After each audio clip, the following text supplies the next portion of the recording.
17. Paldies spēlētājiem, paldies vidutējiem skatītājiem. Pietrūka individuālas meistarības un spēle aizsardzībā, ja, kur sit gar blokiem.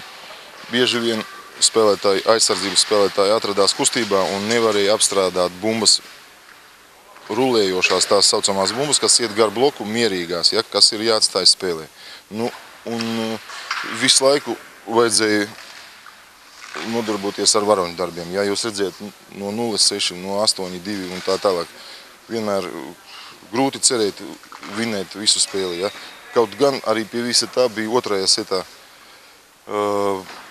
setbumba, tā saucamā, ja, ar kuru mēs netikām, zaudējām otro setu.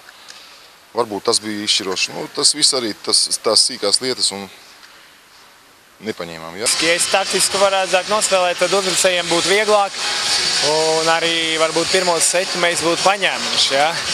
Bet tur neatspēlējām tās bumbas. Ja? Kuras, protams, prasības ir no manīm, lai es uzceltu labāk. Ja? Ja, varbūt viņi varētu citreiz, man kā cēlēm gribās, lai uzbrucēji uzņemās mazliet vairāk atbildības. Nevis gaidīt tikai labās, ja, un arī mazliet sliktāks bumbas, kā jau visiem gadās.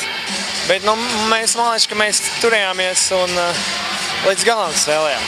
Ja, un tas arī, protams, kad divas vienādas spēles grūti būtu ļoti labi nospēlēt. It sevišķi ar tik lielu dienu starpību. Ja. Un es domāju tā, un viņi arī, protams, bija vairāk saņēmušies. Tādas vieglas bumbas mums negaida cauri. Viņi arī māk spēlēt volejbolu. Tā kā, bet labi, kad mēs noturējāmies uz galam, un noteikti tas otrais sets galotni bija diezgan tāda izšķiroša šajā spēlē. Ja. Mums, protams, vinnēja. Tā.